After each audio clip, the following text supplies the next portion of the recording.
What is going on, everybody? I am him. I am Matt T. Vogt, and I am here with Katelyn Grace today, and we are going to be talking all things fitness and life. This is a podcast where we discover businesses that are changing, growing, and evolving in their area of industry. And like I said, today we have Katelyn Grace. Katelyn, tell the people a little bit about yourself. Hi. So I am a fitness coach. I have been in the fitness space for probably the last 5 to 6 years or so, give or take.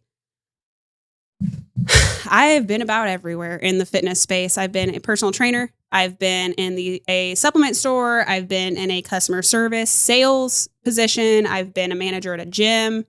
And now I'm actually working to build my own business as my own coach, or as a coach myself for my own clients, just work for myself. A big driver of that is that I want to be a mom. And that's, in a way, kind of like why I left the corporate world, to just work for myself and kind of build my business as I see fit, as I want to do, instead of just doing always what everyone else is doing. Mm-hmm. So that's kind of what I'm doing. That's what I've been at in the fitness sense. Man, it's funny to me because I feel like fitness has become such a thing recently. And I'd say over the past, 10 years probably. Oh, yeah. Everything's slowly morphed back into it where people are actually holding themselves more accountable with their, not only just bros going to the gym, but in their lifestyle in general, right? People are taking it more seriously to, in turn, get a better life and just more longevity, right? Yeah. What do you think caused that? I think it's actually funny you say that, because I've actually been in the fitness space since about 2014. Mm-hmm. I got started lifting myself actually in high school. It was my senior year of high school. I had a lot of mental health stuff going on at the time, and I was a tri-sport athlete, and I quit one of my sports. So I just had a lot going on in my personal life and my mental health, all that stuff. Mm-hmm. And I needed something to fill that void kind of. Right. So I got into lifting. So that's actually kind of funny, because that's where it first started. And actually, I would say 2013, 14, 15 timeframe is when fitness really blew up, especially on social media. I was following like the Paige Hathaways, the Nikki Blacketer, the Buff Bunny, all those fitness people. All the big time influencers yep. at the time. And I was just, at the time, it was actually kind of funny because like I had a sports background, which was really helpful, I would say, in lifting. How so? The sense that, you have a mindset of like pushing through, a team mindset, a mindset of always wanting to improve. Right. Kind of is what I would probably say. So you're wanting to, do bigger, do better, lift more, have a PR. Oh, yeah. You're competitive. That's motivating. I would say as more of a teenage girl, though, a lot of it for me was wanting to look good, kind of like aesthetics based. Yeah, exactly. So I wanted to look good. I actually had been with my husband since I was 15. So to me, it was all. Have you seen on social media where people talk about the boyfriend effect or the girlfriend effect or whatever? No, what is it? It's where they talk about like you look, let's say, kind of more like boring or dull or whatever. Like for me, I was a huge tomboy. Right. And then it's like you get a boyfriend or girlfriend. Then so all of a sudden you start caring about how you look. What'd you drive in with? Huh? What'd you drive in? Right now? A truck. With fucking big ass tires. Yeah. The tires are too big for the truck. Yeah, exactly. You're a fucking okay, tomboy, a little bit of that tomboy is still in there. But it's just funny because around that time that I got a boyfriend, I also started caring more about my appearance. I started caring about more like not just what I could do in the sports sense. I was really good at volleyball and basketball. And to me, like sports was like my worth and like value as a person. Like, yeah, of course. You know what I mean? I feel like a lot of athletes relate to that. And so then the next thing I got into was kind of like, oh, now I have a boyfriend. Now I like care about how I look. Mm-hmm. Oh, now I care about like the aesthetics of weight training. So it was kind of a way for me to like care about my appearance and my look, but also like have that sort of like just active lifestyle still. Exactly. Because to me, I got so used to sports, and in the summertime, you're going to summer camp, you're doing all these things that you like need something to fill your time. You're like literally just bored to tears without it. Mm-hmm. And so that's actually what funnily started me in weight training. from the get-go. That's not bad. I mean, I feel like when it comes to weight training at a young age, I mean, there's so many different reasons. I mean, I was a fat kid. Oh, yeah. I was a fat kid that got picked on. So naturally, I figured out, hey, if I get jacked, right, jacked, then right. Maybe I won't get picked on. Maybe I won't have all these issues. Yeah. I'll be better at sports, yada, yada. And it just went through its progressions to where I am at now. And I feel like, on the inside, I'm still a little fat kid. However, I feel like everyone has that inner little kid still in them. That's exactly it. I mean, whatever the reason may be, everyone's got a reason to get into the industry. And I feel like, it actually shifted for me more to longevity. I don't lift super heavy anymore. Me neither. I focus on form. I focus on, rep, recovery, and just everything I can do to make each rep as consistent, as perfect as possible. Yeah. To get the most out of it, right? Yeah. So what do you teach people? So what is your, what's your shtick, if you will, for what you're doing? I know we've talked about it before, but, Yeah. So kind of like little backstory in a way. So like a big part of getting into lifting for me was also like a semblance of, for me and for a lot of people, I'm sure if you're watching, you probably relate to this. A lot of people get into it also for kind of like a mental health standpoint. Oh, yeah. So I actually had a really traumatic childhood, and I feel like everyone says that nowadays too. Sometimes I hate saying that because I feel like everyone says that, but like I was in like a turmoil where I felt like I had no control over my life, like at all. So lifting, and eventually as I learned like lifting and nutrition and all this stuff was like kind of a semblance of me gaining control over my life. Exactly. But I say that backstory because I was always, because of that, because of like some of the trauma that I went through when I was younger. I don't even know how deep I'll go in on this during this podcast, but like, it's a very high stress kind of like, survival mode type of environment. And the reason I say that, the reason that's important is because when you're operating at like a survival mode state, you're not operating in an optimal state for one. You're stressed to the max. You're not recovering. You're not really taking care of yourself. And especially if you're in a mindset, like at least for me, where it was like a semblance of control, you're pushing because it's something you have control over, that you get almost like obsessive over it. The reason I say all this is because I actually work with, and what I've kind of like niched down. Also, that's like another side note. I hate niche and niching and like niching down. It's bullshit. I hate it so much. But the reason I say that is because like if I were to say I have a niche, I like to work with very like hyper independent, hyper masculine women. Right. Who are in that like chronic fight or flight, stressed out mode. And to be honest, a lot of what I teach them is how to like get results. But honestly, a lot of it is how to get results by backing off. That's fair. So you help with stress control. Yeah. So I help with a lot of things. I help people with like weight loss and helping them kind of like get like I work with your sister, for example. I help her like get her metabolism under control. That's like a big focus of ours right now, kind of reverse dieting. Because what people don't understand in the fitness sense too is that extreme diets and extreme training is a stressor on the body as well. Oh my God, yeah. As well. And it can be, first of all, there's a difference between acute stressors and chronic stressors, because acute stressors, you need those to stimulate growth, to stimulate progression, to stimulate, whether you want to talk about that in the mental sense or in the physical progress, sense. Acute stressors are good. Chronic stressors are not. Right. As an example, if you're in a chronic deficit, AKA like caloric deficit, you're eating way too little calories, you're trying to lose body fat. And if you're doing that for too long of a period of time, your body is going to like give you resistance to that. Absolutely. It's going to fight you. Like show prep. Yeah. Which you've done. Oh yeah. I've never done. It's a thrill, man. I mean, the thing about show prep too is, it's not healthy. It's not in any way, shape, or form. I mean, if you can do it healthy, but overall, I think the overall show prep is what it is. I mean, you just tone yourself to the point of exhaustion, right? Yeah. And you just put yourself in such a negative deficit. Mm-hmm. But it works, right? I mean, there's shows for a reason. I mean, it's a sport. It's fun. I mean, I loved it just to see, for me mentally, after I did my show, I'm like, fuck, I can do anything. Because it is so excruciating doing that. But kind of relating back to what you were just talking about with stress and everything, you can have the perfect diet and you can have the perfect training program. But if you're stressed, everything's thrown off. Yeah.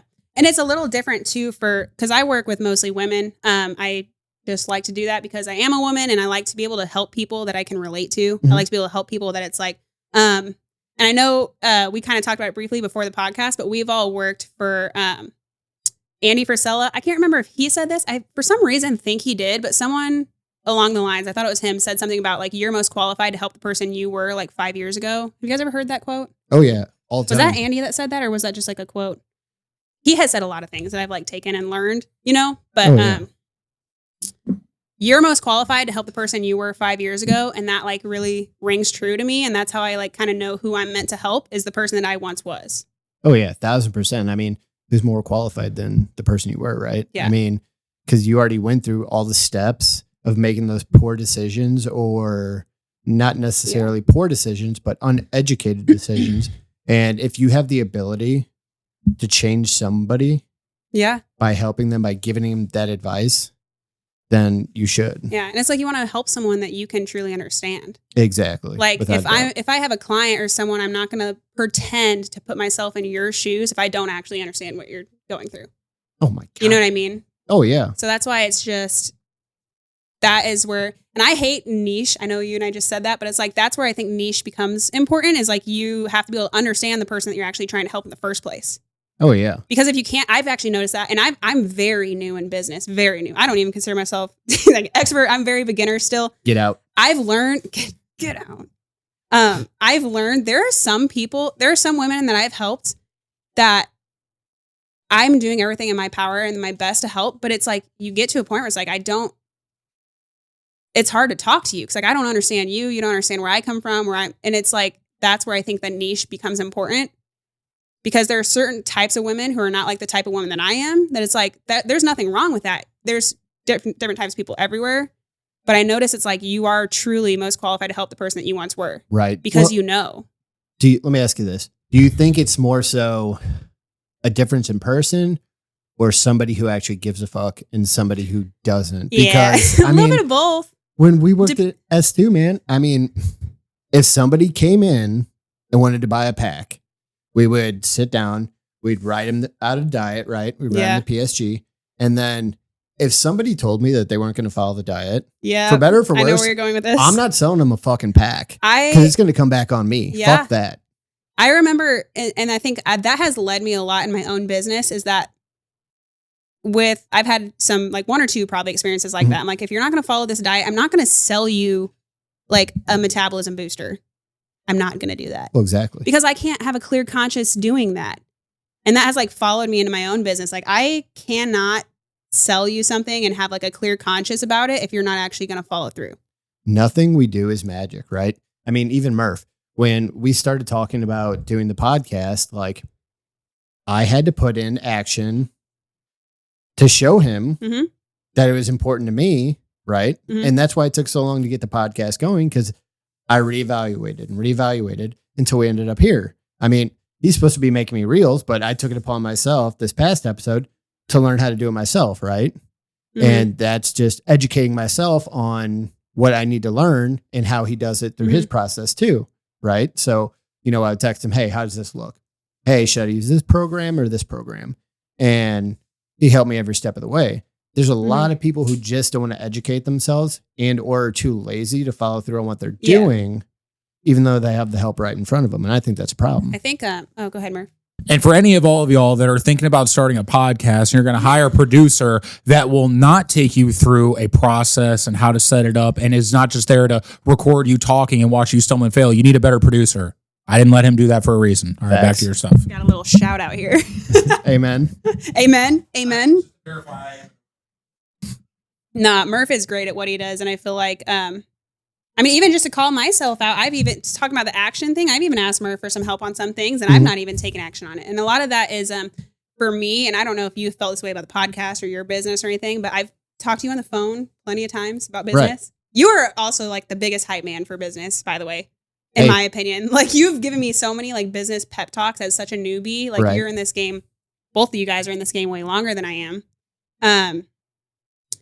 But like the action behind it. But I think it's also really important. And I don't know if you've ever struggled with, because I do, the like paralysis by analysis. Oh yeah. I am a very intentional and deep thinking person, but I also realize it can be a detriment to me sometimes because I'll get almost paralysis by analysis.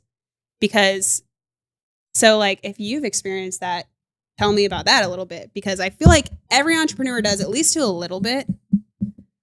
I overthink. There's so many steps that go, say I'm remodeling a house. Yeah. Everything has to go in a certain order, right? Yeah. And if one thing falls off, it's just a shock to my fucking system. Yeah. To where I'm overthinking. If it's like out of order. Yeah. I'm overthinking it completely. I am just way overanalyzing every detail of it. And even on the smallest things, I will overanalyze, overthink until it's like, look. Yeah. Just fucking do something. And, you know, more recently, I've been thinking about it. It's just like the best thing an entrepreneur can do is just take action. Yes. It's do something, huge. Make a decision quickly. And then figure it out. And then reevaluate, right? Yeah. Because the people that just stop and just overthink, that's where we fuck ourselves, right? Yeah. We should have more confidence in ourselves as people to just make a decision very quickly and then reevaluate and come back to it. If it's the wrong decision, guess what? We reevaluate. Yeah. You're still here. Yeah, you're still kicking. Exactly. Oh, without a doubt. Yeah. But we're so worried about the perception of ourselves or the company or even, you know, how the decision is going to affect A, B, and C that we just don't make a decision, which in turn is even fucking worse for us than if we would have just made the wrong decision to begin with, right? Because at least there's progress being made. Yeah. Exactly. Progress has to be made. Yeah. That's it. I feel like for me, it's actually funny that you say like the reputation of the business, because for me, like I try to focus on that so much too, because I'm new, that to me, I'm just like, you only have one chance. Like, and I have learned in business and in the fitness community, especially in St. Louis, you know, it's funny. I actually used to think there was like no fitness community in St. Louis. Because it's actually okay. Side story. No, listen. I know you are. Okay, no side. Okay, you want to know how I heard about? Didn't you work for the entire fitness community in St. Louis? Okay. Back up. Let me tell you. Okay, so I was in high school, married my high school sweetheart. He was a Marine. We went out to California. I'm sorry. I actually followed First Form and bought my First Form products just because I wanted to support something local where I was from. Right. That's it. Makes sense. I didn't know about Andy. I didn't know about I didn't know about the company. I didn't know about anything like that. I didn't think. Also, I lived in Jefferson County. There's not a lot of fit people down there. At least there wasn't like 10 years ago. At least there wasn't 10 years ago. So it's like, you see her truck? Yeah. You see my truck? You're making fun of my truck. What? No. Yeah. It's a little girl truck. That's what everyone says. I'm like, well, I am a girl. So that's a little side note. Okay. So I followed First Form because I saw Emily Hayden. She was an athlete of theirs at the time. I think she still is, or an influencer of some sort. She's affiliated. Right. I don't know what. She's an athlete. Okay. She was promoting First Form. I was like, okay, I found her YouTube when I just, I was following all the like random YouTube influencers I found in the fitness space. I subscribed to probably like 20 fitness influencers when I first got into fitness myself. Joey Swole. Yeah. No, not Joey Swole. Actually, I like his content now. Dude, his content now is awesome. Yeah. Just calling motherfuckers out left and right. Yeah. Oh, it's great. It's actually funny. I don't even follow him, but I see so many people on YouTube reacting to his stuff. It's funny, man. And I'm like, Joey Swole, you're all the right, man. Let's go. You the man.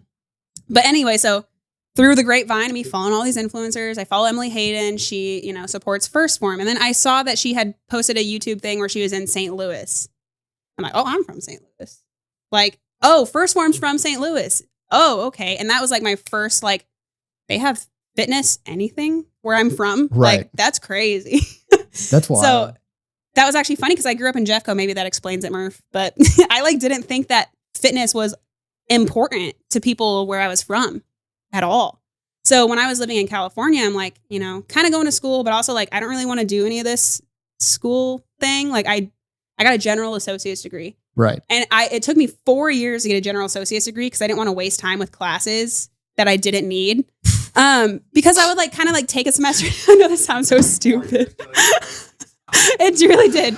But no, I would like take semesters off if I was like, I don't want to waste my time taking a class I'm eventually not going to need, because I try to be really intentional with the time that I do spend doing something that to me, I'm like, that's a waste of time. After I got my general associate's degree, I decided I want to be a personal trainer. Okay. Like click like in my head. And then I became a personal trainer. We moved back to St. Louis. I started at Exist Fitness as a personal trainer. And then I was approached by the S2 guys, and like the rest is history. So like, which is crazy to me because I didn't even want to move back home to Missouri. One, personal reasons, family reasons. I had experienced a lot of like childhood trauma here. Right. I wanted nothing to do with the state of Missouri at all. Welcome home. I did not want to come back. Nothing in me wanted to come back. Actually, my husband wanted to come back because our family was here. Mm-hmm. And we eventually want to have kids and stuff. And it would be nice to have family around to help. And plus, he has a lot of long friends here and family. And I didn't, because I moved around a lot when I was a kid, which is like, is funny because it plays a big role into the way that him and I see like relationships very differently. Like I used to think like every couple of years I would end up somewhere different and like bloom, clean slate, don't know you, whatever. Like, so nothing mattered. And I kind of got used to it. I was very good at socializing, but we came back for family. But then I found and realized like, oh, fitness is like a big thing here. And you know, what's actually funny is that getting ingrained in the fitness community here helped me cope with trauma that I did not want to deal with when I came back here. I could not be around certain places, certain things, certain people. And it's like getting in the fitness space, which I was just surprised that there was one in St. Louis. But that like gave me a really deep like purpose. Like call it selfish. Anyone I've ever helped in the past, sorry, not for you, it's for me. Helping other people feel better about themselves made me feel like okay with myself. Well, yeah, of course. And so it's like maybe a selfish reasons, but like that made me feel good about myself. And so then it was like anytime I had someone that I was really truly helping and like changing their life, or they lost weight, or they had a big like even like mental breakthrough, it's just like to me, I'm like, kudos to me. It's just like I did that shit.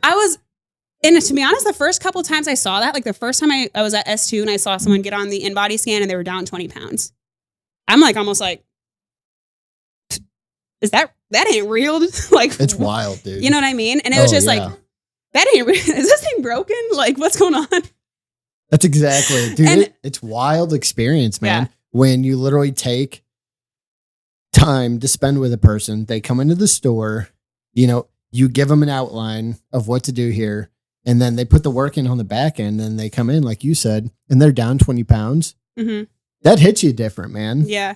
Because you know that not only is it changing their lives, but it kind of changes your life too, right? Because I started caring about people more. Exactly. You impacted that person's life, which is ultimately, I feel like, what most good people care about. Yeah. Which the reason I say like, I did move around a lot when I was younger. Like I had different, like when we lived in Florida, for example, we lived in Florida for 4 years. I went to 4 different schools. We came back to Missouri and I went to my high school that I met Adam at. I was in 6th grade. That's in 6th grade through high school. That's the longest I ever stayed really in one place. Mm-hmm. And so, but he had been there his whole life. So he had all these like very deep relationships with people. He has friends still now. And we're all like, it's kind of funny. We're all celebrating our 30th birthdays and like making it a big thing. And it's like, but he's been friends with these people since elementary school. Right. Exactly. That's something that I never really knew. So I got really good at socializing with people really quickly. I could make friends very fast. No shit. But it was also not that deep. That's fair. You know, because I also had in the back of my head, like, this isn't going to last long. Like, I'm going to be friends with you. It's going to be fun. It's going to be cool. You know, and then we're going to move. And then I'm going to, you know, start over. Right. You kept it very base level. Yeah. Yeah.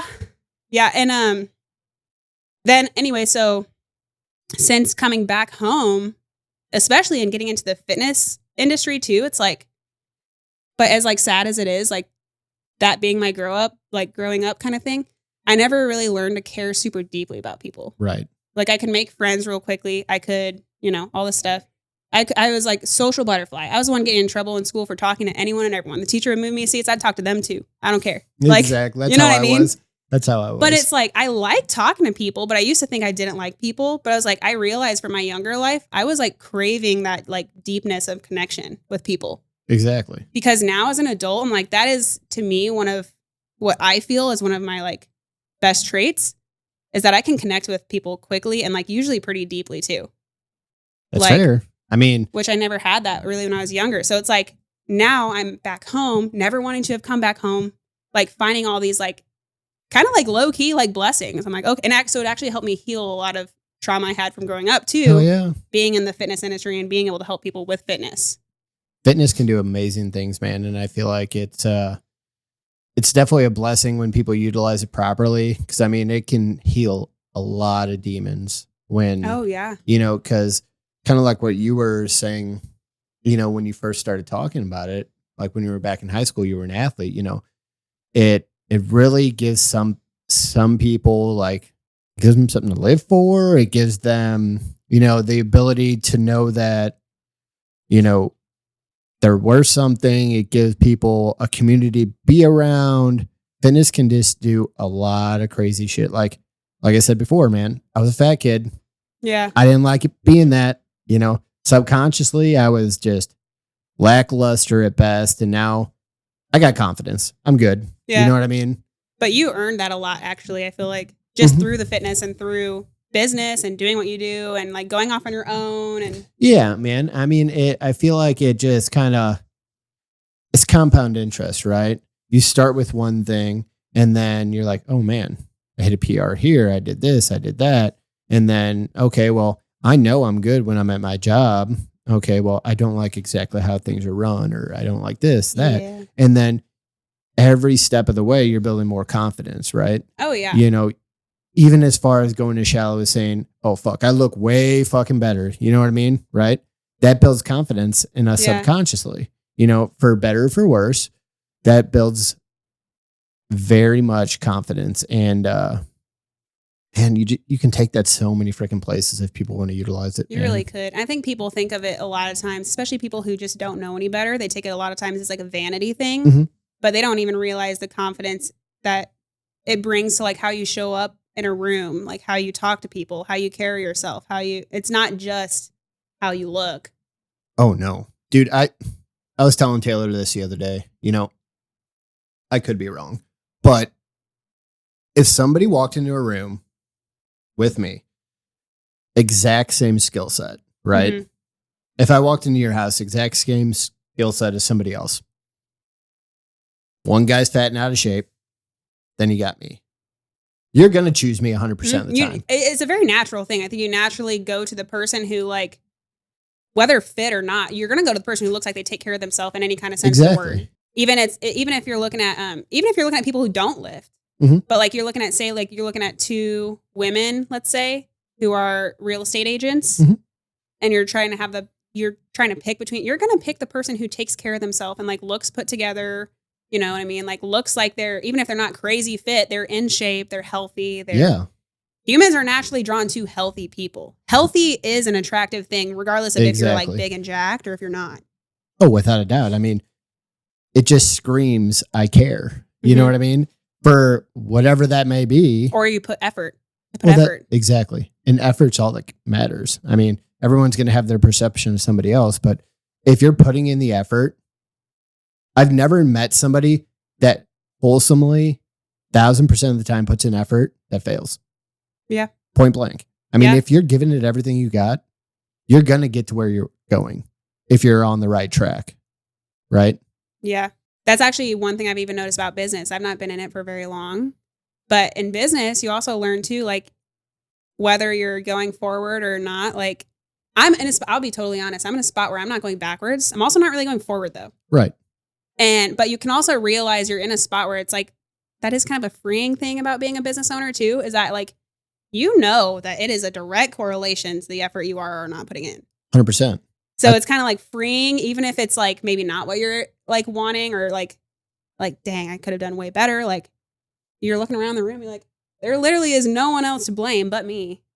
And it's like a very freeing thing though, oddly. Like you would think, you have to get really humble to do that, which I will say business is very humbling for sure.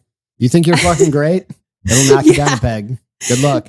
There's still, which I will say, and I know I learned this at S2. I don't know if Andy directly said it, but at S2, I learned two things. One, you can connect with, or you can find something in common with every single person you meet. Even if you see someone and they look like they have nothing to, like you guys could not relate over anything. There's something. There's something. If you talk deep enough to that person, if you talk to them enough, you can find something to relate on. Right. For one. Exactly. And for two, every single person you talk to, you can learn something from, even if that's learning something good or bad. I always use the example of like parental roles. Mm-hmm. Even if you learned from your parents a lot of what not to do, they still led an example for you. Boom. Exactly. That's why I started the podcast too, because it doesn't matter doesn't matter what you do. It doesn't matter what I do. It doesn't matter what anyone does. At the end of the day, the one thing we all have in common is we're human and we're business owners, right? Mm-hmm. So there is a nugget of information that I can pull from you that can change my life. Yes. Every person I interview, somebody has something to offer me. I just have to do my job and find it, right? Yeah. So, which you're not going to if you don't talk to them enough. Well, exactly. Conversation is key. And that's why I like doing this podcast so much, man. It's not only is it letting everyone know you, but I selfishly. Hey, it's like me with the fitness stuff. Exactly, man. I mean, everyone does things selfishly, right? So I get to learn something that can affect my business or me in my personal life. Yeah. One way, shape, or another, right? So I think that's the beauty of it, man. Well, I mean, I feel like you and I have even had lots of conversations. For anyone who doesn't know, Matt and I have been friends 3 years now. Yep. 3 or 4 years. I met him for the first time at S2. We kind of just hit it off, became friends, talk all the time, whatever. But one thing I notice about you and I is that whenever we have conversations, a lot of times we're not even telling someone something that the other person doesn't know. It's just a difference in perspective. Oh, 1,000%. It's just a different way to look at it. Oh, without a doubt. Perception is fucking everything, man. I mean, because the amount of times that you and I have talked and I've said something or you've said something that's like the other person already knows. It's just, but the amount of times I've heard both of us say like, oh, I never thought of it like that. You got to trigger the ability of someone to think about something in a different light, right? Mm-hmm. Because the way I think is completely different from the way you think. I mean, what the hell is that picture? There's a picture of somebody like waving or doing something on the internet. And from one standpoint, from one photographer, it looks like he's flipping people off. But from the other standpoint, you can clearly see he's just waving, right? He's like waving. Yeah, saying hi. It's perception. Yep. What viewpoint do you want to take? Yeah. And are you open to hear somebody else's? Yeah. And I think also, this might sound so random, but something that I've thought about lately too is that you can also like make a lot of your life easier on yourself just by how you choose to look at something. Like you can reduce, for example, I feel like people are like obsessed with like suffering nowadays. Oh my God. Everyone wants to be a victim. Everyone wants to suffer, but you can reduce the amount you suffer just by the way you look at something. 1,000%. And I don't mean to take that in like a dark way, but you can also like increase the way that you're optimistic about something just in the way you can look at the same situation, but depending on how you look at it, you're going to feel totally different. Dude, I try to take everything, even in the worst light, and figure out what the positive is. Because there's a silver lining everywhere. Exactly. I mean, I'm going to go as dark as possible. Even at some death, there's a positive behind it, man. Mm-hmm. Maybe the person was suffering. Okay, yeah, they passed away. It's sad, and you can mourn them. And I understand that is a part of life. But you know, if that person was suffering, right, then they're free. Mm-hmm. It's a good thing. So, I mean, or a bad thing. That's how you look at it. So why look at it in the negative when you can look at it in a positive light? That doesn't mean you discount the fact that they passed away and how sad it is, and you're not going to mourn them because you are. But just sticking with the idea of how sad it was, you're literally focusing on the worst thing that happened in their life instead of focusing on all the good times you had. Yeah, you're literally focused on the worst thing. That's what. Dude, if I die, when I die, if I die, if you die, unless I'm Walt Disney, you know, like freeze myself or some shit like that. But man, I just want a giant fucking party, right? Like celebrate the fun things. Yeah. Don't go to a funeral home. Don't sit there and be all, if you want to cry, cry. I don't care. Yeah. Well, I mean, okay. So just a recent example, a friend of mine, her dog passed away just this last week. And instead of being like, oh my God, he was such a good boy, like all this stuff, we're like, you remember that one time that we got wine drunk and played hide and seek with the dogs in the apartment? Boom. Like, and we're like laughing. Like, see? Yeah, that was hilarious. I loved that. That's the fucking beauty of it, man. It's all in how you look at it. Where do you see your business going? Like, what's your ultimate goal for your business here? So, I actually have not said this out loud to anyone, and this can be public. So good. Boom. Go. I'm at the point where, okay, so this is not a popular take, I feel like, amongst business owners. Do you care? I got really clear. Okay, first of all, Matt is like the best at giving like perspective like that. Like, do you really care kind of thing? I mean, do you? It truly, okay, so for me, honestly, yeah, for a long time I was like comparing myself to other entrepreneurs, and I think it's because I'm so new, because I'm not normally like that. I don't sit here and try to be like other people, not always. Like, yeah, what did I tell you on that phone call? Everyone since has, when do you take since when you take other give people's a fuck advice? What other people think, you know? Okay, just so everyone knows, a little backstory on me. I don't listen. Yeah, no, she doesn't. I always have something to say. Usually, though, I got things to back up what I'm saying. I got examples. Exactly. So you're sitting here doubting your reasons to do something? You can't put me on the spot, basically. I got bullet point presentation. Boom. But okay, oddly enough, me getting into business, I think it's just because it was such uncharted territory for me. Like, I got used to standing my ground, sticking up for myself, not letting people push me around. So in a lot of like business senses, I kind of had that reputation sort of. But to me, it was like that was still certainty, not uncertainty. Right. Business for me, I have learned a lot of business from a lot of the businesses I've worked for. They teach you a lot of business, which is really good. I learned a lot of very valuable skills I'm forever grateful for. But I became a business owner, and like suddenly I'm like looking to all these other business owners, like, how do I do this? How do I do this? That's not me. I'm not like, no, man. I will absorb information, but also I'm going to do me. Like, you know, and I feel like Matt actually gave me a really good pep talk one day. He's like, respectfully, since when do you care like what other people are doing or what other people are saying you should do? Yeah, it doesn't. And honestly, it doesn't that make sense. Rings in my ears and stuff. I still think of that conversation sometimes. I'm like, yeah, you're right. But it's like, I'm in a very good situation. I have kind of like business coaches. I have like a software I use, things like that. And the business coaches I listen to, they're amazing.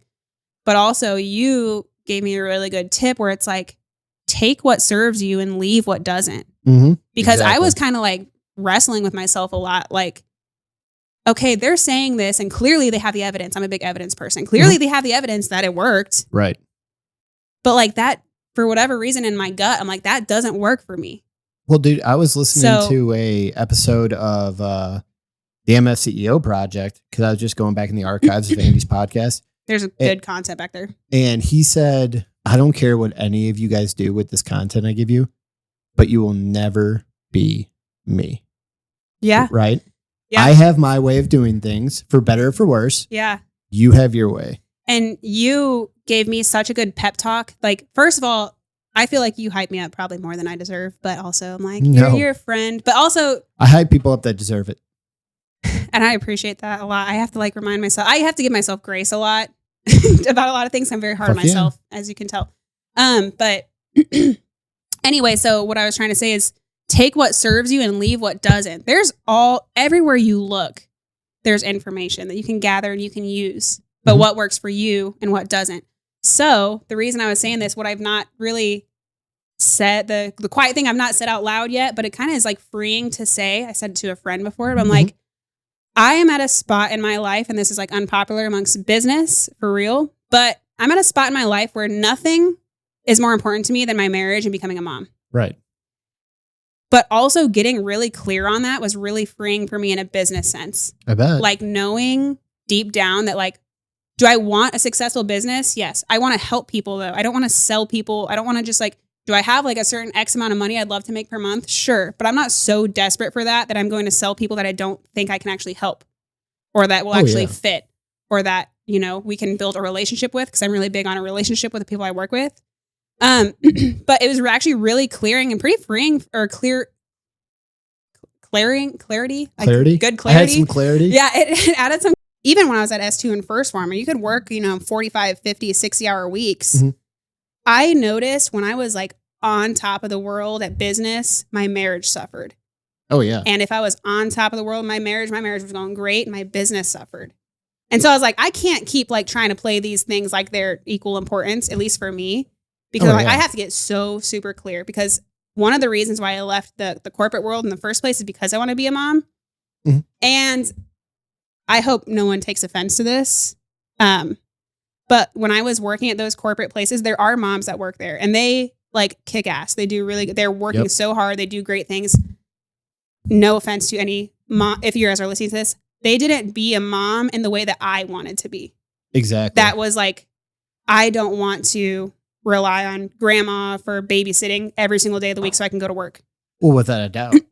I mean, dude, that makes sense. I mean, I was talking to my buddy Tim the other week when I was down in Table Rock. Shell Knob Outfitters. Great place if you go to Table Rock. Jet skis, pontoon boats. Shameless plug. Fishing guide. Yeah, shameless plug. Not sponsored at all. Not sponsored. But he was talking about a quote Matthew McConaughey said. He goes, your life will never be perfect. Yeah. It's always situational. And whatever is of the utmost importance is what you will focus on. And, it's jarring to the business world because it's, you focus everything on the business. And like you said, right? Yeah. Business is everything. Your relationships suffer and you find yourself missing all these events and you find yourself missing family time and you find yourself, just really your social life is down. Yeah. And to what Matthew McConaughey said and what to Tim, told me he said was, if you find yourself in a lull where your social life is struggling, reverse the roles a little bit. Build yourself a nest egg, I guess you could say, to where my business can operate at a certain point to where if I need a week or so, to get a social refiller, I can, right? Yeah. And then vice versa. So, and dude, to me, that's what I struggle with because I'm just all in on business. I don't care. Yeah. I mean, I do care but in the back of my head, it's, I want to build something so that not only am I bulletproof, but Taylor's bulletproof. Yeah. So that my family's bulletproof. And that's just my way of thinking. So it's really, which I don't think that there's anything wrong with that. I think that as business owners, there's different types of business owners who value different things. It's like, even in relationships, like if someone's like in a dating relationship, like you value different things. So like without a doubt. Like if you're looking at, a significant other that maybe someone else didn't find value in, someone will. Oh yeah. Without a doubt. You know what I mean? So it's like everyone places value in different areas. And I don't think Taylor understood what the idea of business and everything behind it until she started her own company. Yeah. And now she understands, right? Yep. Nobody will understand until you're thrown in the gauntlet. Sure. Once you're there, you're like, oh shit. I'm very grateful because Paula Charnello, she actually used to work at First Form. She's a friend of mine. She's kind of like a business coach of mine as well. She actually is, her and you actually are two of the people who convinced me to jump. Like, I don't know what I'm doing. I like have learned about business from like where I've worked in the past. I know like a lot of the concepts. I know how to sell. I know how to do these things. I know how to sell, but I don't like to force sales or feel like I am, in my opinion. Well, that's because you're a good business person. I don't like to make a sale that like weighs on my subconscious. No, you make I won't do sale. It. Exactly. So that's why I got really okay with, where I was going with that is that sometimes you have to just jump. You just have to jump and like just figure it out. Just figure it out. I could not make any corporate job work for me because I wanted so badly to be a mother. Because you're hard-headed and you don't listen to people? And I don't listen to people. I have a problem with authority. Okay. Really? I didn't know. Are we surprised? I have a problem with authority. I mean, that even goes way back to my childhood too. Well, hey. But it was actually really helpful for me to get clear that like my business is important to me. the relationships I build and the friendships I build, you make a friend, you make a sale. If you make enough relationships that actually matter, the money will follow, for one, eventually. I would rather go slow and have a really strong relationship and reputation with all the people that I know. Absolutely. Than go fast. And then next thing you know, my reputation is crashing down. Oh, fuck yeah. I would rather do that. I would rather go slow than go fast in that sense. And also, it was really helpful for me. It sounds so jarring to an entrepreneur, to the entrepreneurial world. And a lot of people probably won't agree with this, but it was really helpful for me to get clear that like my business is important to me, but it will never be number one over my marriage and my family. Oh, yeah. And I think women and men are different too. Well, because you say, you know, I have to provide for myself. I have to provide for Taylor, all this stuff, whatever. We're the providers. And I feel like I don't want to say a lot of women don't understand that aspect, but really you guys don't understand the aspect of what it's like to be a man, right? Yeah. You guys can never understand. Different. Well, I also know, I understand it's different, but what I cannot understand is people who act like men and women are exactly the same, because they're not. We have a whole different, like, everything's fucking different, man. Yes. And I mean, for example, sorry, I don't mean to cut you off, but like we have organized our life in a way that my husband is the sole provider. Right. We pretend like I don't even make money, because the money that I make is extra. It's to help us get out of debt faster. It's to help us, you know, whatever. Right now, I don't even, any of the money I make from my business, I don't even use right now, besides pouring it back into my business. Winning. So I don't even use any of that, but like it actually is very freeing for me too, because from a man versus a woman, the perspective is different. The way we have our life organized, I don't have the pressure to provide for us. Mm-hmm. So anything that I do can be authentic. It can be genuine. Yep. It can be, you know, like I said, I'd rather go slow than fast. Yeah, 1,000%. And build a stronger business from the ground up, like a stronger foundation as I go. I'd rather go slow than fast. And I'm also, and it goes totally against, this is why it's like jarring to the entrepreneurial community. Because even, like you say, you know, take what works, leave what doesn't. Mm-hmm. And like Andy Frisella says, and I actually heard this on a podcast of yours, it was the first or second one, the zero options mentality, I think is very useful. But also I think you have to look at the family dynamic. If family is like number one for you, the family dynamic is a little different. Oh, yeah. Also, if you're not delusional and you realize that men and women are different and bring different things to the table. Sorry.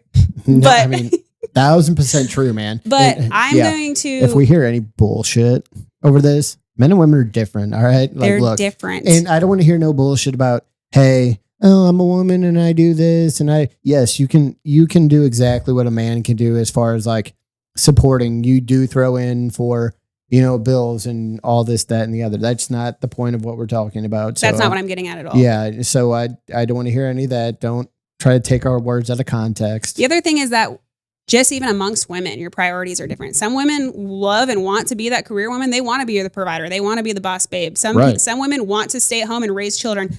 Especially since 2020, I don't want anyone else raising my children. Fuck no. I don't want to put that in anyone else's hands in any way, shape, or form. Even with like babysitters, I don't want to like leave someone with someone for too long that I don't trust to teach them like good, proper things. Like actually 2020 was a big, to be honest with you, I wanted to be that like businesswoman that's also a mom. Right. 2020 and was when I was like, oh, hell no, dude. Ain't no one else raising my kids but me. Like, see? You know what I mean? And then I got to a point where I feel very strongly about that. So women, even amongst women, first of all, you're not truly a feminist, in my opinion, if you don't think that like you're the whole thing is to let women do what they want to do. What about the women who want to be mothers and raise children and homeschool? Right. But they're oppressed. Yeah. Right. Right. What if some of us want to do that? Exactly. Well, yeah. Fuck yeah, dude. What? I also just realized too, in the corporate world, I was like, I want to be a mom and I want to do it in this way. Mm-hmm. But I also love fitness. I want to help people with fitness. I want to do this and that. And I said, there's ain't no way I'm going to be able to do both in the way that like I have a standard for and that I want to do it unless I just work for myself. Well, now you have the freedom to do so, right? Yeah. And I don't think there's anything wrong with the way you're doing it. I mean, you're literally doing it how everyone should do it. Like you're still focusing on your family. And you're worried about your business in the aspect of, I don't want to build it too fast and become unreliable or look like I have a shit business. because you genuinely Mhm. want to help people. You're not worried about the sale, Mhm. right? You're not worried about the money coming in. Like, you just want to help people. And Mhm. like you said, the fact of if you're doing your damnedest and you're doing your best, money's going to follow. Mhm. Like I said earlier, nobody that puts in that kind of effort, like true, genuine effort, if you put that in, you're going to succeed. Yeah. Like, there's no doubt about it. I've never seen somebody that genuinely puts in the effort not succeed. And it's funny too, because like you make a friend, you make a sale is super true. Oh, yeah. But also people have really strong bullshit meters. They can tell when you're not genuine. I can tell when someone's not being genuine with me. When I can tell someone's not being genuine with me, I'm like, get away from me. People can do that too in sales. They can notice when you're trying to like push them too hard or when you're not actually trying to help them or don't have their best interest at heart. Oh, without a doubt. And I mean, I feel like that's when you need to expose people and, you know, call them on their bullshit. I know you're not afraid to do it. I'm not. I mean, dude, people just suck. And people are just worried about the money most of the time. So, you know, it's refreshing to hear a viewpoint of, like you have, that it's not all about money. And that's not what entrepreneurship's about. It's not about the money. And I mean, yes, are we going to make a decent living if we fulfill what we set out to fulfill? Absolutely. But there's always a reason behind why we started. And, you know, somebody works a W-2 job. Cool. You know what your wage is going to be. And you know what you have to do outside, right? Outside the business, as far as, okay, well, he's a single 40-year-old man that just lives in an apartment. He doesn't have to achieve very much, right? He's very happy with his life. McDonald's will always need somebody to flip a burger, right? But for us, you know, we have higher standards, higher goals, bigger things we want to achieve, which here we are starting our businesses.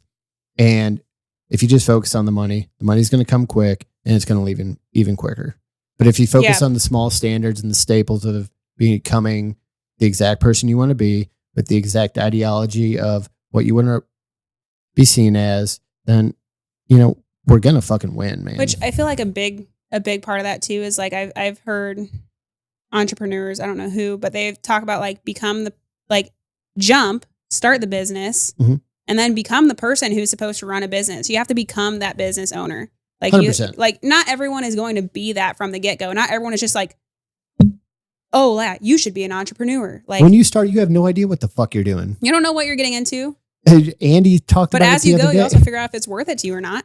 You figure out what's important and what's not.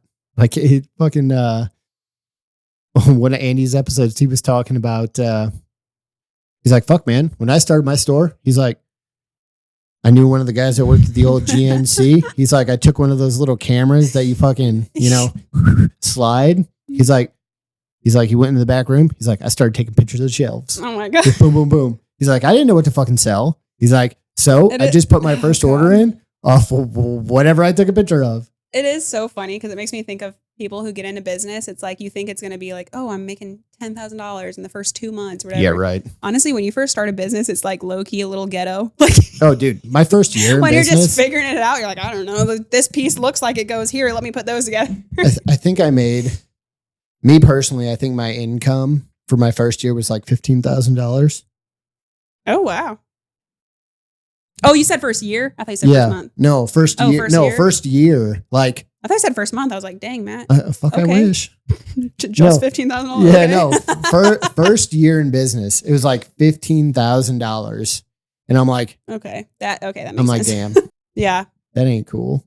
I'm like, I got to fucking figure out X, Y, and Z, which thank God I had people in my humble abode renting this bitch out. You know what I mean? Yeah. But I set myself up in a fashion to where I knew I had renters. So, you know, it took a lot of pressure off me. Yeah. So that was cool. But no, we're not fucking rich, man. No. We got 5 years, 10 years, you know, depending on how into it you are, that, you know, before the money starts flowing in. Mm-hmm.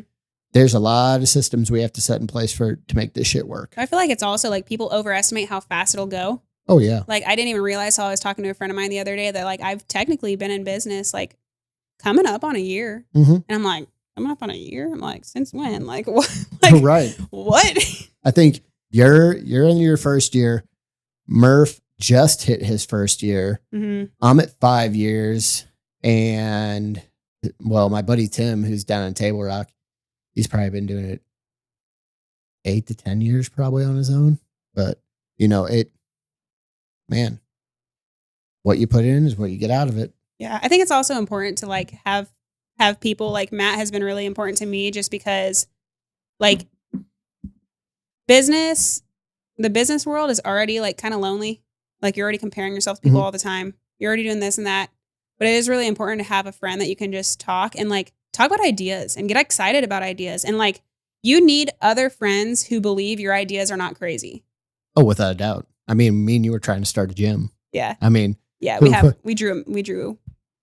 Oh yeah. A little layout. Dude, we had a whole plan. We had all the equipment. We had the whole fucking gym like blueprinted out and everything. And it was fucking sweet. Like, look, if you can't talk to people about stuff like that and they just scoff at you, it's the wrong people, right? Yeah. You know what I mean? You need people that understand the vision, and not only understand the vision, but that creative talking. I think it goes more than just business. Like business, you need to be able to bounce ideas off people. Like have someone who's excited, like almost in a way, almost more excited for you than you are for yourself. Like that is very cool. I think that if you don't have someone like that in your corner, you definitely need one. But I think also just friendships in general, it's like you're going to be so much happier in life if you can talk to people who are like creative and fun and have ideas, whether it's about business, whether it's about politics, whether it's about like getting all your friends together and making a little homestead compound and all getting chickens and building a gun range and See, a gym. And that's the cool shit. See, it's like, talk about that. Don't the fun stuff. Yeah. Yeah. And it's so funny that small-minded thinkers, like, a lot of people outside the entrepreneurial space, I feel like, are just so zoned in on their life that you bring something up like that and they're just like, they kind of, like I said, they scoff at it and they're no fun, man. Like you can legitimately do whatever the fuck you want. Yeah. Like America, for better or worse, however it is right now, you know what I mean? Go right Donald now. Trump. Anyways, you know who I'm voting for. Well, they're also convinced that life is miserable. I'm like, just because life is miserable for you, they did it. Don't push that on someone else. But they did it to themselves. Yeah. Like that's why, look. Adam and I have a hard time with like when people like have this like sad story, but a lot of it is like super self-induced. It's like everyone has a sad story, first of all, but it's like sometimes you see and hear people's story and it's like, or you're here this event and then the next event and this event and that event. And it's like, well, it sounds like you didn't learn your lesson. Well, dude, look, if you're poor, quit spending your fucking money. If you're fat, go to the gym. Yeah. Everything. Oh, well, God just decided I was meant to be a loser. No, you fucking decided you were meant to be a loser, dude. You did. Your actions all compounded into who you are. Well, that's because like acting different is like so just like off. It's like off the table for people nowadays. You can't just act different. You've been this person. You have to be this person forever. That's bullshit. No, for me, well, I decided when I wanted to be a stay-at-home mom, that's what I want to do. I want to be a business person. That's what I want to do. I care about my marriage more than my business, this and that. I like look at old parts of myself. I'm like, I gotta maybe take the lessons, but other than that, throw the whole person away. You like, evolve. Bye. What do you think of the standard that's set in society right now? What do you mean by that? As far as you're in the health and fitness space, and to me, I feel like it's just abysmal right now how people let themselves get so far out of control and don't take any, they just don't own up to their shit, man. I think that people need to take more accountability for who they are as a person and what they do. So, I mean, I think you have to say it out loud. Saying it out loud makes it real. Mm-hmm. In the fitness sense, like you're always going to notice like people who are on top of their stuff, their social media is popping off more. Mm-hmm. Their clients are doing better. They're doing better. Their clients are also more likely to listen. When I was a personal trainer at the gym, this is back in 2019, was so new to training, but as sad as it is, people would come to me as a personal trainer and literally tell me they chose me as their trainer because I was fit. Well, yeah. That is the sole and only reason. But is that wrong of them? And I'm like, to me, I'm like, well, I might not know what I'm doing. I'm just a young kid. I'm new to this. I don't know. But it's like, you're going to pick me over someone who's 40 and probably been in the industry for a long time, but just because I actually look the part. Exactly. Well, But like we talked about earlier. Yeah. If me and a fat guy walk in, same experience, you're going to pick me, right? So, I mean, not to dog on Club Fitness, but we're just going to go there. We're going to do it. Y'all hire some fat motherfucking trainers and you need to get your shit together. You just gave me the name idea for if I ever start a podcast. We're going to go there. See? Boom. Gotcha. Write that down. Dude, I mean, seriously, like I get it. Yeah. They may have experience, but do they really care that much as a personal trainer if they don't fit the part? Can I just say it's also crazy to me? I don't know if you agree. How many personal trainers, like at commercial gyms, don't know a thing about nutrition? Yeah. Most doctors don't know a thing about nutrition either. No, but that's why I don't listen. That's True, why I go true, to true. New Age to work on my health. Little, shameless plug there too. Second one of the day. The value that the staff actually brings over a general doctor who tells me I need to get a COVID shot or a fucking flu shot, right? I'm immediately not listening to you if you tell me that. Exactly. That's no, just fuck you. me. They have no idea what's I going on. know everything I need to know about you. I'm not listening. Like, they properly can't explain to me anything about testosterone, right? Mm-hmm. And that is a huge, huge deal for not only men, but women as well. Well, I started right? telling women too, like, don't just take any supplement that says it's going to balance your hormones. What hormones? Ask them. Mm-hmm. Exactly. What hormones? People should be able to explain and how that. are they getting balanced? If I can say I can build the deck, I better sure as fuck know how to build a fucking deck, or else somebody's going to have a deck. Well, someone's going to have a deck that looks like yours. And I mean, that thing is Need fucking, some help. That thing is questionable at best. You'll have to see it. It's sketchy, bro. It's very sketchy. I'll send you pictures when I get home. It's sketchy. But so I was the other day. We're just surviving out there. I listened to, I saw a video online. It was actually John F. Kennedy. And I don't know if Murph, you can I've not listened to him much. Murph, post you'd have this to chime in. but was making a speech. And he was talking about how it'd be a shame for Americans to have a fat, chubby, out of shape kid, this and that. And he was talking about holding a standard in PE class and how schools need to be more effective in overall health for kids. And Murph, if you can put that in there, that'd be dope. But, I wish I had my computer up because I'd play it for you to get some context. But, he actually genuinely cared on a topic that's not sensational, right? Right. And I feel like also he wasn't scared to sound insensitive. Well, yeah. Sometimes the people who care most sound insensitive. That's probably why I got shot. So, what do you think when you hear, a former sitting president, RIP, say something like that? I mean, where did we fall short going from somebody like that to where we are present day? You know what I mean? Yeah.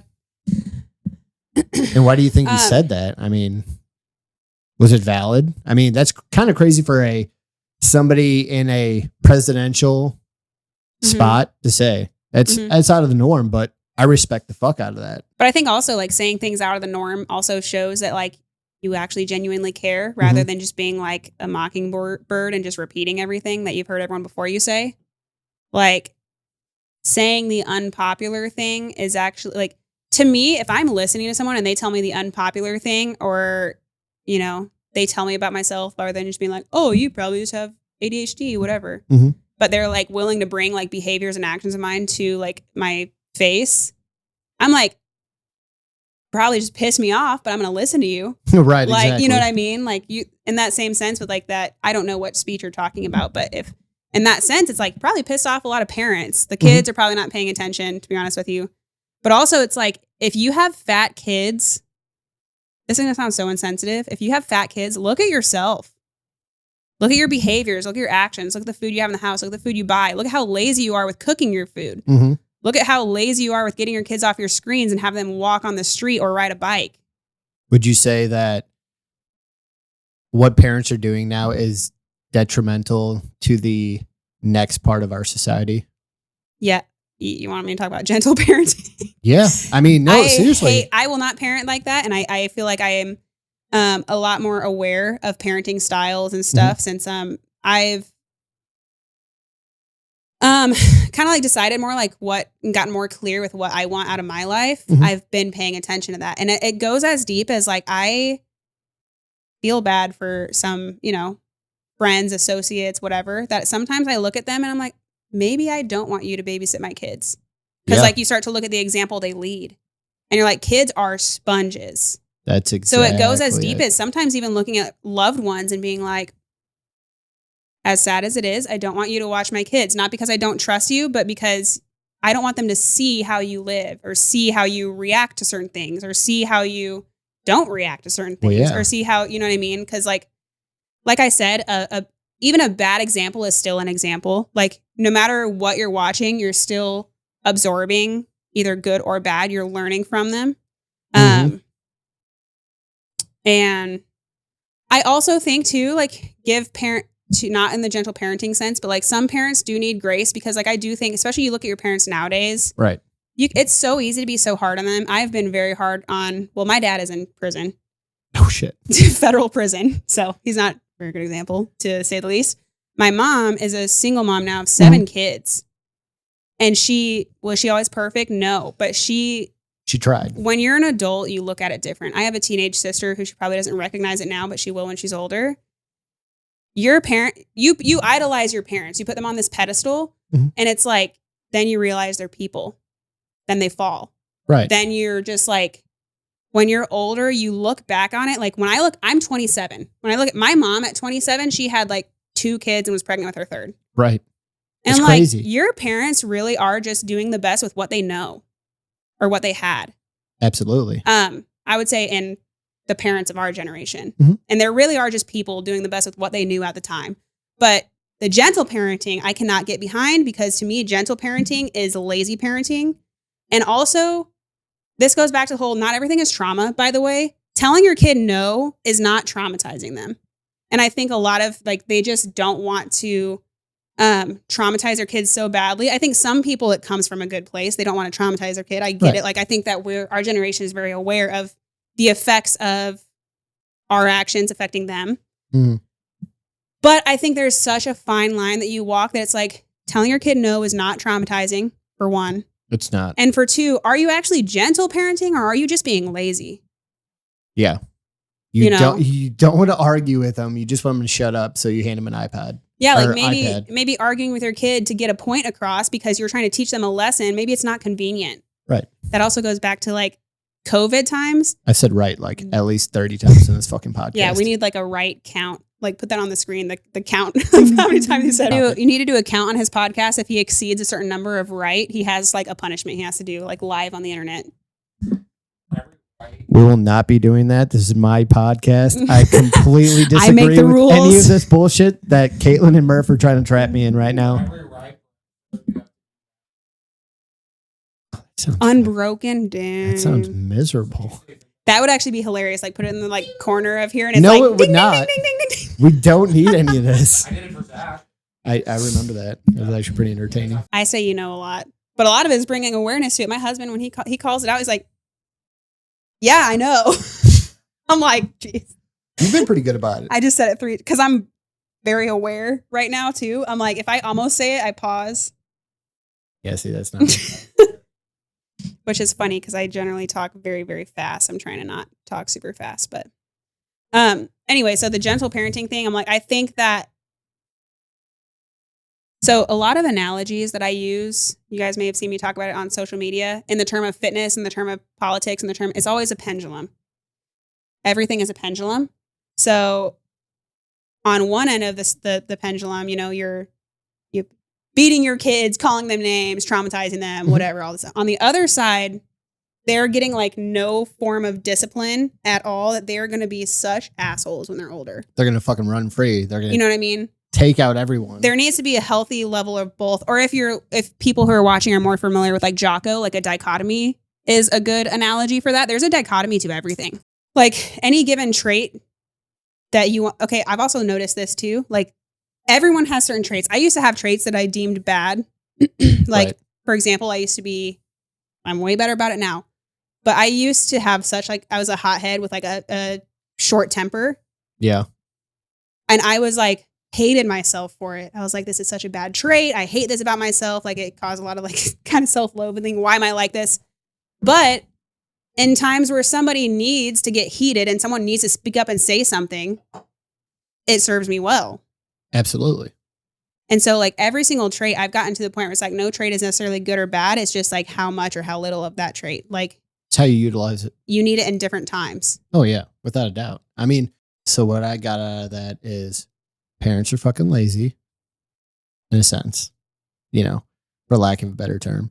I mean, you know, with the gentle parenting, I mean, kids are sponges and they lead the ultimate role. So when it falls back to health and fitness, it's huge that we as people associate what we do with how it affects children and even affects people around us, right? You know what I mean? Mm-hmm. So, I mean, do you think America has to take more accountability for their own health and well-being? Yeah, I think no one wants accountability for anything. Why? It forces you to look inward. I think also people are like having fun with like the victim card. Oh, you fuck yeah. You know what I mean? Like who can be a bigger victim? One thing, and I don't mean to get like overly just like mushy here, but like my husband, I love him so much because like I had a really traumatic childhood. Right. But he makes me not want to use it as an excuse ever. Ever. You know what I mean? Just because you were raised a certain way or just because you had certain experiences does not mean you get to use that as an excuse your whole life. Your past does not shape who you are now. And I think people are very quick when you're talking about the accountability thing. People are very quick to be like, oh, I'm just like that. You know, I had this or that happen when I was growing up and I'm just like that. First of all, I cannot stand I'm just like that MFer. I fucking hate that. Because I'm like, then change it, dude. Like, he'd still be a fucking drug dealer or in jail. Yeah. Or in jail. Right. But it's like whenever, or like if you like run into someone that you knew growing up and they're like, oh, you've changed. It's like, good. Thank God. That's the point. Honestly. Yeah, like, no shit. I'm not the same fucking person. I'm not fat anymore. Yeah. You know, I'm still, you know, not the brains of the operation, but you know, I am running my own business. So we're getting close. We're getting closer. You definitely don't have to be fucking a merit scholar to run a business. Right. Yeah. So, I mean, but when it comes to the fitness thing too, it's like people are too lazy to, or just, they don't like being self-aware. You know, when you're self-aware, you have to look in the mirror. When you look in the mirror, you're going to realize like, oh, maybe like I'm also capable of like messing up. You know what I mean? Oh yeah. But then it's like, when it comes to kids, I think it's also like in teaching kids a healthy lifestyle. It's like, if you get yourself straight first, your kids are not going to see it as, oh, mom's dieting again or whatever. They see it as normal. Oh yeah. They're not going to know that. Like if I have kids and I'm like cooking homemade meals, I'm doing all this stuff, whatever, they're not going to know any difference. So they're not going to think it's like weird because all the other kids are eating Doritos. Well, dude, that's my biggest worry about having kids is I want to make myself so bulletproof. Mm-hmm. And this can honestly, you know, I guess it can be perceived as a bad thing in some ways, but you know, like I grew up in a poor situation, mm-hmm. you know, with a poor family. And so I want to make sure that I'm financially free to give my family mm-hmm. everything that you never had, that I never had. And I also grew up fat. So I want to be so bulletproof in every aspect. Which I think is admirable. Because they don't need to go through what I went through. Mm-hmm. And I want them to be led to be the best person that they can be, straight up, straight out, right? You know what I mean? So from 1 till they die, they will come out ahead when they hit 1 because they will have the standard already set in place, right? Good quality meals. You're going to bust your ass. I don't care if it's 6 hours, 8 hours, or you're working a 14+ hour day. I don't care. You're going to give everything you got in the job, right? Mm-hmm. You're going to make your money. You're going to invest your money properly. You're going to do everything you need to do to become a high functioning member of society. And that's just the standard I have now. You know, that doesn't mean they're not going to be a kid. I think though I think that's admirable. And I think that those type of people that like run the furthest from what they were, they turn out to be the best parents, I think, because they don't want their kids to experience what they did. Like, especially if you've experienced any kind of like pain or hardship or whatever, it's like, I don't want you to feel what I felt. I don't want you to go through what I went through. Absolutely. And the parents that turn out the worst are the ones that said X, Y, Z, but I turned out fine. Exactly. Like, I think those are the worst parents. Doubt. Dude, I mean, that goes back to because that brings the complacency. Exactly. People don't take accountability for their own lives. They can blame, oh, my parents did this, or oh, I was arrested, or oh, this fucking, it's all bullshit. It's all bullshit. Nobody wants to own up to their own shit, right? Mm-hmm. You know what I mean? So, and that's going to affect either, if you don't have kids, it's going to affect the people around you. And I always like to think that the 5 people you're closest to, that's who's going to mold you, right? 100%. That's why I fucking keep him close to me, right? That's why I talk to you. That's why I talk to Taylor, right? We all mold each other and we grow better from it. Everyone wants to say, oh, yeah, that's just me. That's just me. But yeah, well, yeah, that's just you. And well, they look at it in a sense of like, oh, that's just me. Take it or leave it, which like, okay, to an extent, I think, okay, that's a positive thing. But like in the terms of, okay, so I have been married for 12 years. But like in the case of like a marriage, it's like if you're giving constructive criticism to your spouse and they don't take it, you're going to think that they don't actually care. Like, for example, in my appearance, the way I dress, the way I look, a lot of that is because my husband likes it. I'm not just going to dress any kind of way just because I like it. I want to like it, but I also want him to like it too. Well, yeah. But also if I give him like constructive criticism, I want him to take it. Well, yeah. So I need to take it when he gives it to me. But also, you're bettering each other. Yeah. And it's like you're like, there's always room for improvement. It's not always like, oh, I'm just like that. Take it or leave it. You should want to be better for yourself, for your partner, for your family, for your like everything. Yes. Because business, fitness. Because it all becomes into one action to where you either accept who you are or you fucking grow. Yeah. And when you stop growing, you die.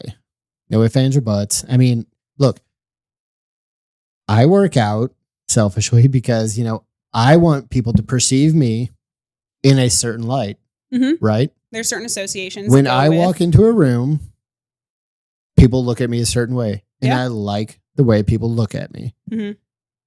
They make jokes about me. They're like, God damn, do you ever leave the gym? That makes me feel good, right?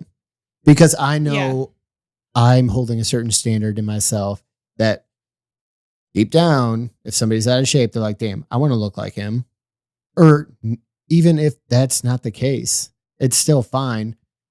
How I look is getting a reaction for better, or for worse. It's making people think, right? Well, the other thing is too, is that if you didn't look fit, people probably wouldn't throw that comment out there at all. 100%. They wouldn't throw any comment. Right. Because people are also uncomfortable to comment on someone not being fit. They're comfortable to comment on someone being fit, but if someone's not fit, they're not comfortable to comment on it. It's so funny because I don't give a fuck. If somebody's fat, I'll be like, are you doing anything about it? I don't care. Yeah. I want, every time I walk in here, I want Taylor to think I look great, right? Yeah. And that's how I feel too about my spouse. And I feel like that's a big I feel like that's a big thing that people have problems with relationships. It's like you lock it down or whatever, and then you're just like, oh, it's coasting from here. You can't coast. Like, no, dude, I want my husband to think I'm attractive till the day I die. So That's exactly it. So I'm gonna, you know what I mean? Like, so I'm gonna keep doing whatever I got to do. So many people are like, oh, I got old, and this, that, and the other. You can still be jacked when you're old. I know plenty of old people that are absolutely fucking jacked. Like Taylor's fucking grandpa. I don't know how old he was, but there's a picture of him, gray hair and all. Like, he was super jacked. I'm like, I want to look like him when I'm that old. Right? Mm-hmm. You know what I mean? I guarantee the fireworks were still kicking at that point. Mm-hmm. You know what I mean? I just want her to be impressed all the time. You know what I mean? So, like what you said, it's if she, like, I ordered some clothes the other day, and she's like, oh, I like those. I'm like, not really my thing, but I ordered them because she liked them, right? Yeah. Because when she sees me wear them, she's like, "Oh, that's spicy." Well, it's funny because when I was younger, because we got married when I was 18, I would wear something that I liked, and he didn't like it, and I used to get like almost offended because he'd be like, "Well, you're not the one looking at you all day," and I'm like, that used to like bother me. I was like, I see myself in the mirror. I like to wear this, but then I got to the point where I was like, I mean, I look at you all day too. So, you know what I mean? Oh, yeah. Yeah, but it's like, he's like, I got to look at you all day. And I was like, that's a good point. See? I got to look at you all day too. So you better take my like critiques as well. Oh, without a doubt. I mean, it's so... But it's like, I think also women are generally the more sensitive sex as well. And they're like very quick to like almost get reactive to that. Like, but what? Yeah. Oh, yeah. I feel like they just don't talk about it as much. That's another thing I think is really important on a relationship dynamic. I don't know how much we want to talk about relationships, but like I have found my marriage has gotten better when I make it a point that Adam knows he's the head of the household. Yeah. Oh, 1,000%. You know what I mean? It goes back to he performs better too because he has that provider mindset. Like he performs better. If he wants to make like an impulse purchase, it's kind of funny to me in a way, but it works for me and it works for him because I put the ball in his court. I say, if you think this is what's going to be the best for our family, go ahead. And I put the ball in his court. And then oftentimes he'll decide not to do it. Oh, 1,000%. But it means not always, but it means everything from a guy's point that you said that, right? Mm-hmm. You didn't challenge us on it. If you argue, we're more likely to just do it because you challenged us. However, now that you said that, we heard what you had to say. Yeah. And now it's in our court and we're like, okay, well, yeah, which maybe that's not the best move. And I'll tell him like, this is my opinion, but I said at the end of the day, you're in charge of the money. Mm-hmm. And then generally he will make either a better decision. Mm-hmm. Sometimes he'll go with it if he knows. And I think that's a big thing too. You have to trust. Like if he knows that we'll be fine if he does, XYZ, and he like confidently knows that, he'll still do it. And then also I can't sit here and whine and mope if he does. If I didn't think it was a good idea, I have to trust him. Oh yeah, without a doubt. Well, yeah, I think that that goes back to what we were talking about earlier with, the whole difference between men and women. I mean, men are hard to understand, man. We are definitely... I know I said that and Murph corrected me real quick. They are hard to understand. We are a lot more emotional. Women are hard to understand too, but it's just in different ways, We have a good gauge of women. There's no good gauge for men. But men are more emotional than women think. Oh, yeah. Oh, no, that's 1,000% true. And I've learned that over the years. I'm still learning it. I still don't want to act like I'm the best at it, but... Mm-hmm. For men, if you emasculate your household, there ain't no coming back. Yeah, I've learned that. That's actually one thing that I've been working on in my personal life, not business, not fitness, but like I've been working on, I know it sounds so like frou-frou nowadays, but I'm trying to get in my like little soft girl energy, whatever. Mm-hmm. But like there's so much truth to that. Ever since I've done that, I've been happier. My marriage has been better. Adam and I have like kind of shifted naturally into very distinct like feminine and masculine roles. Yeah, my trad wife era, my sourdough making era. Dude, guys just want to take care of women. It works. And I've learned just just recently over the last couple of years, like men want to feel respected. Mm-hmm. They want to feel admired. They want to feel like they're in charge. which like some women want to feel that way too, sure. But I think that also overly masculine women is a very like It's a turnoff. It's an unhealed thing for one. And also I didn't realize it was a turnoff to men for a long time. But like, oh yeah, they love like the boss babe and stuff. I'm like, men don't like that. They really don't. Like, because also you should be able to be their safe space. Like when Adam comes home, I do my very best. I'm not perfect, but I do my very best to have a clean house and have food on the table. Yep. Because you know what? Then he can talk to me not stressed out. Mm-hmm. Because I do my best to anticipate his needs. That's a big one, is anticipating. Mm-hmm. And it's one thing that's really difficult for me because I talk a lot, I ask a lot of questions, but it's like anticipating without asking too many questions. Oh, without a doubt. And like, I didn't realize it was a frustration for him sometimes, but it's like, we've been together so long and like, you don't know my favorite order at this one place. It's like such a little thing, but it's like also in my defense, he also changes his order more than I do. Yeah, that's fair. That's fair. But like, it's just like the attentiveness. Yep. Like, even if you're not asking like 21 questions, just paying very close attention goes a long way. Like, like I said, obviously I'm not perfect because I've even just like noticed and put the puzzle pieces together with this a lot in the last just like year or two. And we've been married for 12 years. That's crazy. But it's like women want to be loved, cherished, and feel valued in what they do. Like, when we transitioned from me being out of the corporate world and into the more like the stay-at-home wife, it was actually kind of a rough transition because we had both incomes for a long time. Right. Before I started like working to build my own business and all that stuff. And it's like, I would find myself getting frustrated if he like didn't think I did anything all day. When I'm like, let me not do something and you see how trashy this house gets. You know what I mean? Like, I don't sit down until you get home kind of thing. But it's like from the women's perspective and the men's perspective, it's like women want to feel loved, cherished, admired, like sought after. You want to feel pursued. That goes back to the attractiveness too. You want to feel pursued by your man. But also like women, I don't think take enough time. To be honest, I think it's kind of lazy. I think they don't take enough time to realize that men like to be pursued too. Like if he dresses real nice, I'm going to let him know. Exactly. I said, I like that boots. The boots, I like the cowboy hat. Let's go. I'm about that. Boom. Well, I think this is definitely the men and women dynamic is something we're definitely going to have to reach back out on. Yeah. Fucking. I got some things to say. Oh yeah. We're definitely going to have to reach back out on that. So thank you for being on this podcast. Thank you for having me. Of course. So Miss Grace. It was very fun. Tell the people where to find you. I am on YouTube, TikTok, and Instagram, primarily Instagram. I'm still working on the YouTube thing. I would like to I would like to post more long-term as Murph is waving at me, more long-form content. I actually subscribed to your page recently. I don't know if you saw it. But, hint. So it's at Katelyn.grace._ So KATELYN.grace._ Everyone spells Katelyn a million ways nowadays. And I do have a private Facebook group. It's for women though, so only women come and join. But we do Facebook Lives, going over topics, whatever. It's Journey to Resilience training. Resilience is a big part of my brand. It's very important to me. If you fall or you fail, get back up. That's all there is to it. Get back up. You know? So any women who want to join that private Facebook group, I do more lives in there, which is a more like intimate kind of feel. Mostly I'm on Instagram though. I'm working on the other two, TikTok and YouTube. I think got a little wink from Murph over there. And all right. Well, as we close this out,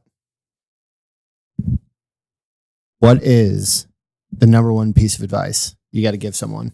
Whatever you've been through in your life, it might be a reason, but it's not an excuse. That's a big one. That's it. It's helped me a lot. That's it. And that is a perfect way to close out the show. So, friends, as always, I know this didn't fucking suck. You know it didn't suck. Murph's over there fucking cheesing. I don't care what he has to say. Oh, he took an edible, so that's fine. Guys, like, post, subscribe. All right, guys. Thank you. Thank you. Thanks for letting me talk to you. and adios.